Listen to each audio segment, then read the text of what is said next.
नमो नारायणाय। जीवन अमृत में आप सभी भक्तों का हार्दिक स्वागत है। आज हम माघ मास महात्म्य के अध्याय 24 की दिव्य कथा सुनाने जा रहे हैं। माघ मास स्वयं भगवान विष्णु का प्रिय मास है। यह मास केवल स्नान, दान और जप का समय नहीं, बल्कि आत्मिक शुद्धि, कर्म शुद्धि और भक्ति जागरण का पावन काल है। जो व्यक्ति माघ मास में श्रद्धा, नियम, संयम और भक्ति के साथ जीवन जीता है, उसका जीवन स्वयं एक तीर्थ बन जाता है। आज का अध्याय हमें सिखाता है कि कैसे सच्ची भक्ति बाहरी दिखावे से नहीं, बल्कि अंतःकरण की पवित्रता से जन्म लेती है। अध्याय 24 का मूल संदेश है कर्म, भक्ति, श्रद्धा तीनों मिलकर मोक्ष का मार्ग देते हैं। इस अध्याय में बताया गया है कि केवल तीर्थ जाना पर्याप्त नहीं, केवल स्नान पर्याप्त नहीं, केवल दान पर्याप्त नहीं। जब तक इन सब में श्रद्धा, विनम्रता और निष्काम भाव न हो, तब तक पूर्ण फल प्राप्त नहीं होता। माघ मास में किया गया छोटा सा पुण्य कर्म भी हजारों यज्ञों के समान फल देता है। प्राचीन काल में एक नगर था, धर्मपुरा। वहां एक निर्धन ब्राह्मण रहता था। नाम था हरिदास। हरिदास निर्धन था, परंतु अत्यंत श्रद्धालु, सत्यनिष्ठ और भगवान विष्णु का परम भक्त था। उसके पास धन नहीं था, साधन नहीं थे, पर उसके पास था शुद्ध मन, सच्ची भक्ति और निष्कपट श्रद्धा। उसकी पत्नी भी अत्यंत पतिव्रता और धार्मिक थी। दोनों मिलकर अत्यंत सरल जीवन जीते थे। एक वर्ष माघ मास आने पर हरिदास ने संकल्प लिया कि मैं इस पूरे माघ मास में नदी स्नान करूंगा, विष्णु नाम का जप करूंगा और जो भी मिले उसे प्रभु का प्रसाद मानकर स्वीकार करूंगा। प्रतिदिन ब्रह्म मुहूर्त में उठकर नदी स्नान, विष्णु सहस्त्र नाम, नारायण मंत्र का जप, दीपदान, मौन व्रत, यह उसका नियम बन गया। एक दिन अत्यधिक शीत थी, शरीर कांप रहा था, भोजन भी कई दिनों से ठीक से नहीं मिला था। पत्नी ने कहा, आज स्नान मत करो, शरीर बहुत दुर्बल है।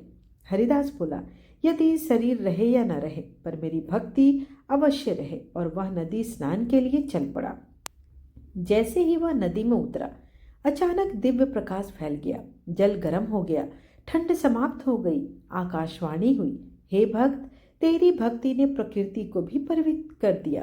तभी भगवान विष्णु अपने दिव्य स्वरूप में प्रकट हुए। भगवान बोले, हरिदास, तुमने बिना किसी स्वार्थ के मेरी भक्ति की है। तूने माघ मास का सही अर्थ समझा है। भगवान ने वरदान दिया, जीवन में कभी अभाव नहीं होगा, वंश पवित्र होगा, मृत्यु के बाद वैकुंठ की प्राप्ति होगी। सच्ची भक्ति साधनों की मोहताज नहीं होती। इधर ईश्वर भाव देखते हैं, वैभव नहीं। माघ मास तपस्या का पर्व है, प्रदर्शन का नहीं। नियम, श्रद्धा, सेवा सब मिलकर ईश्वर प्राप्ति का मार्ग प्रशस्त करते हैं।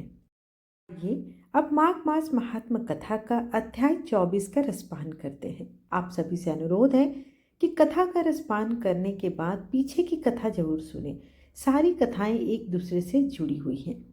लोमस जी कहने लगे कि वह राजा पहले तो तामिश्र नामी नरक में गया, फिर अंध तामिश्र नरक में, जहां पर अति दुखों को प्राप्त हुआ, फिर महारौरव, फिर कालसूत्र नामी महानरक में गया, फिर मूर्छा को प्राप्त हो गया। मूर्छा से चेतना आने पर तापन और संप्रतापन नाम के नरक में गया। अनेक दुखों को भोगता हुआ वह प्रताप नाम के नरक में गया। तब काकोल, कुड़पल, पूर्व मृतिका, लोह शंकु, मृजिप आदि नरकों में होता हुआ असी पत्र वन में पहुंचाया गया। फिर लोह धारक आदि नरकों में गिराया गया। भगवान विष्णु के साथ द्वेष करने के कारण वह 21 युग तक भयंकर नरकों की यातना भोगता रहा। नरक से निकलकर हिमालय पर्वत पर भारी पिशाच हुआ। उस वन में वह भूखा और प्यासा फिरता रहा। उसको मेरु पर्वत पर भी खाने को न तो भोजन मिला और न ही पीने को जल। होत व्यथा के कारण वह पिशाच घूमता हुआ एक समय प्लुप्त प्रसत्र वन नाम के वन में जा गिरा। बहेड़े के वृक्ष के नीचे वहीं दुखी होकर हाय मैं मरा, हाय मैं मरा ऐसे शब्द जोर जोर से पुकारने लगा और कहने लगा कि भूख से दुखी मेरे इस जन्म का कब अंत होगा। इस पाप रूपी समुद्र में डूबते हुए मुझको कौन सहारा देगा। लोमस जी कहने लगे। इस प्रकार वेद पाठ करते हुए देवदूती ने उसके दुख भरे वचनों को सुना और वहां पर एक पिशाच को देखा। उसकी लाल डरावनी आंखें, दुर्बल शरीर, काले काले ऊपर खड़े बाल, विकराल चेहरा, काला शरीर, लंबी सी जीभ बाहर निकली हुई, लंबे होठ, गड्ढे पड़े पिशाच को देखकर देवदूती ने उससे पूछा कि तुम कौन हो और ऐसी करुणा से क्यों रोते हो। तुम्हारी यह दशा कैसे हुई और तुम्हारा मैं क्या उपकार करूं। मेरे आश्रम पर आ जाने से कोई प्राणी दुखी नहीं रहता। वैष्णव लोग आनंद ही करते हैं। सो हे भद्र, तुम अपने इस दुख का कारण मुझसे कहो, क्योंकि विद्वान मनोरथ पाने के लिए विलंब नहीं किया करते। ऐसे ये वचन सुनकर प्रेत रोना बंद करके विनीत भाव से कहने लगा, हे द्विज, किसी बड़े पुण्य में मुझको आपके दर्शन हुए। बिना पुण्य के साधुओं की संगति नहीं होती। और फिर उसने पिछले जन्म का वृतांत कहा कि भगवान विष्णु के द्वेष के कारण मेरी यह दशा हुई। जिस हरि का नाम यदि अंत समय में मनुष्य के मुख से निकल जाए तो मनुष्य विष्णु पद को प्राप्त होता है, जो सबका पालन करता है। उसी से मैंने द्वेष किया। यह सब मेरे पाप कर्मों का दोष है, जिसकी ब्राह्मण तप द्वारा प्रार्थना करते हैं। ब्रह्मादि देवता, सनकादिक ऋषि जिसको मुक्ति के लिए पूजते हैं, जो आदि मध्य व अंत में विश्व का विधाता और सनातन है, जिसका आदि मध्य और अंत नहीं, उस भगवान के साथ मैंने द्वेष किया। जो कुछ पुण्य किए मैंने पहले जन्म में किए थे, वह सब विष्णु के द्वेष रूपी अग्नि में भस्म हो गए। यदि किसी प्रकार मेरे इस पाप का नाश हो जाए तो मैं भगवान विष्णु के सिवाय किसी और देवता का पूजन नहीं करूँगा। विष्णु भगवान के द्वेष करके मैंने बहुत दिनों तक नरक यातना भोगी और पिशाच योनि में पड़ा हूँ। इस समय मैं किसी अच्छे कर्म के योग से आपके आश्रम में आया हूँ, जहाँ पर आपके सूर्य रूपी दर्शन ने मेरे दुख समान अंधकार को दूर किया। अब आप कोई ऐसा उपाय बताइए जिससे मेरी यह पिशाच योनि दूर हो, क्योंकि सज्जन पुरुष उपकार करने में देरी नहीं करते। देवदूती कहने लगे कि यह माया देवता, मनुष्य, असुर सबकी स्मृति को मोहित कर देती है, जिससे धर्म का नाश करने वाला द्वेष उत्पन्न हो जाता है। जगत के उत्पन्न करने, रक्षा करने और नाश करने वाले जो सब प्राणियों की आत्मा है, उनसे भी लोग द्वेष करते हैं। जिनके अर्पण करने से सभी कर्म सफल हो जाते हैं, उनकी भक्ति से मुख मोड़ने वाले मूर्ख कौन सी गति को प्राप्त नहीं होती। चारों वर्णों का वेदोक्त हरि का भजन करता ही उत्तम है, अन्यथा कुमार्ग में चलने वाले मनुष्य नरक के गामी होते हैं।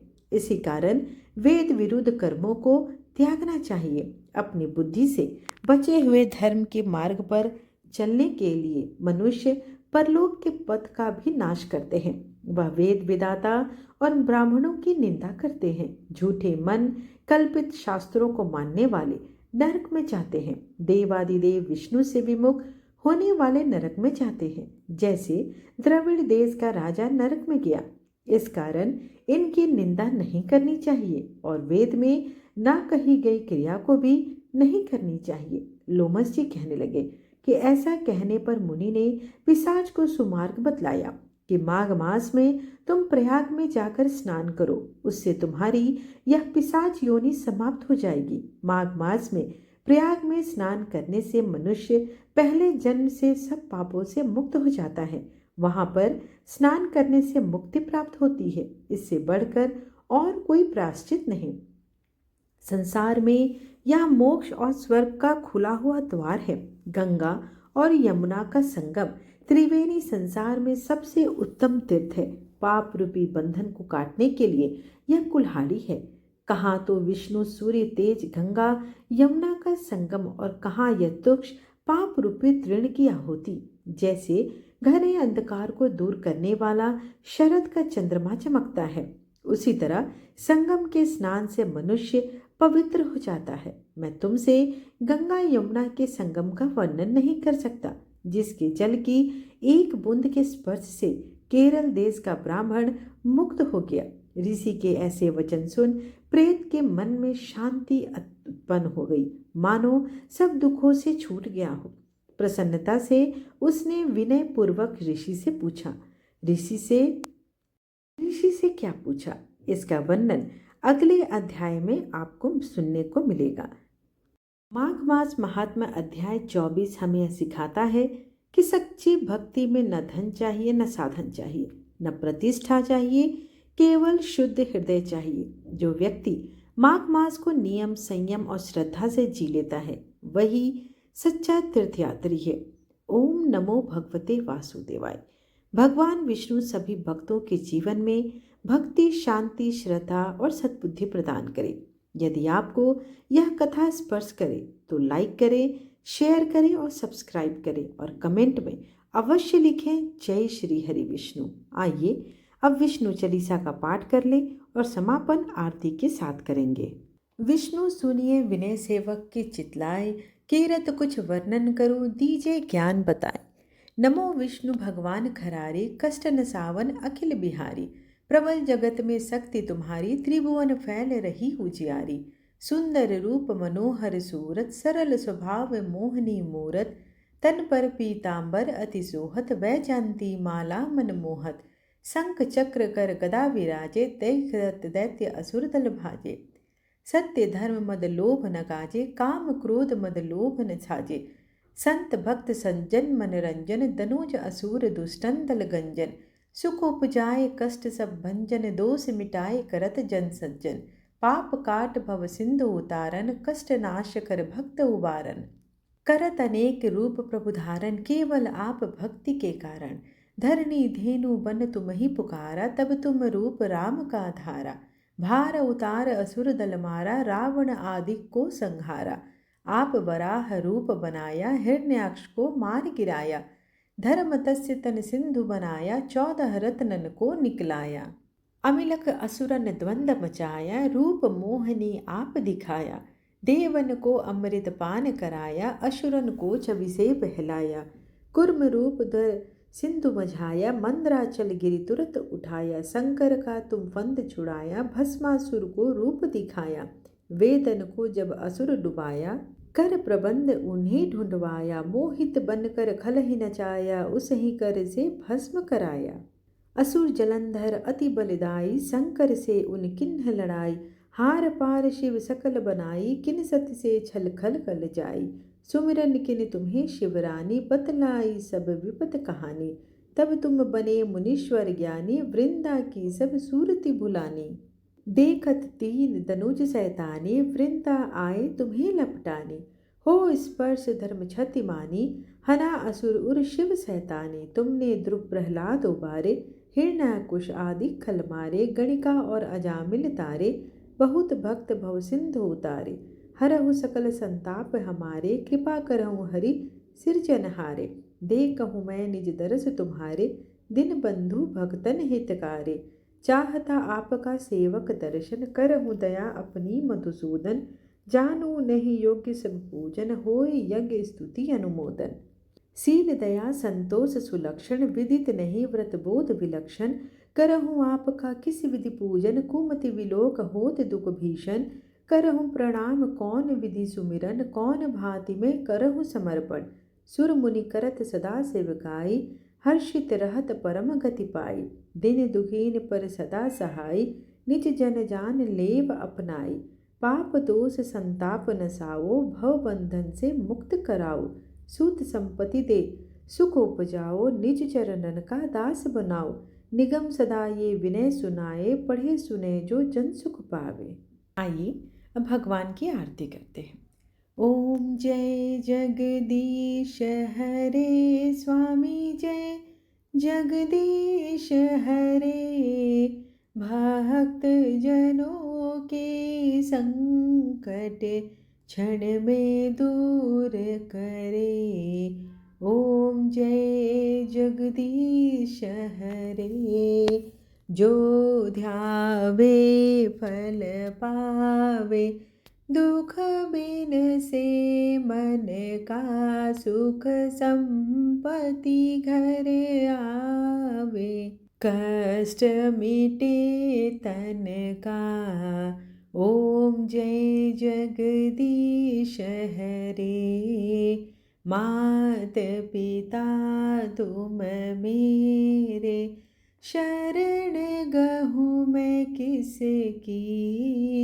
तुम बिन और न दूजा, आस करूँ मैं जिसकी।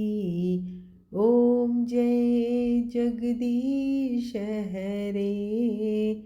तुम पूर्ण परमात्मा, तुम अंतर्यामी, पार ब्रह्म परमेश्वर, तुम सबके स्वामी। ओम जय जगदीश हरे। तुम करुणा के सागर, तुम पालन करता, मैं मूरख खल कामी, कृपा करो भरता।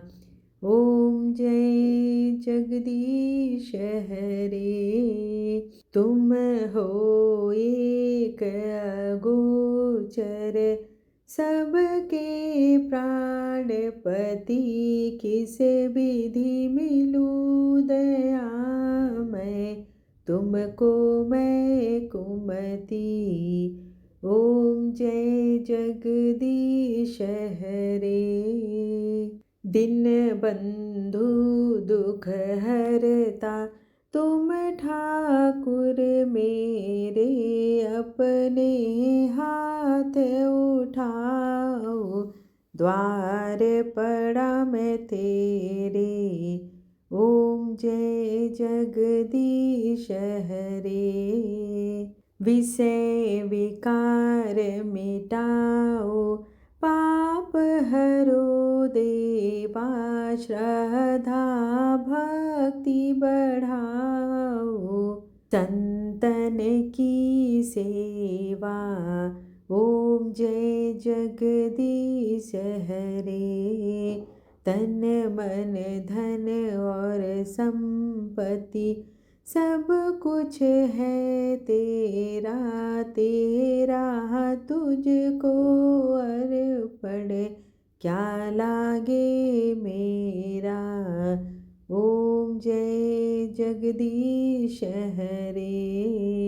श्री जगदीश जी की आरती जो कोई नर गावे, कहत शिवानंद स्वामी, मन वांछित फल पावे। ओम जय जगदीश हरे। त्वमेव माता च पिता त्वमेव, त्वमेव बन्धु च सखा त्वमेव, त्वमेव विद्या द्रविणं त्वमेव, त्वमेव सर्वं मम देव देव। आरतीं समर्पयामि विष्णुदेवताय नमो नमः। आशा करती हूँ कि आपको आज की कथा और आरती पसंद आई हो। वीडियो पसंद आए तो चैनल को लाइक शेयर एंड सब्सक्राइब करना बिल्कुल ना भूलें। धन्यवाद।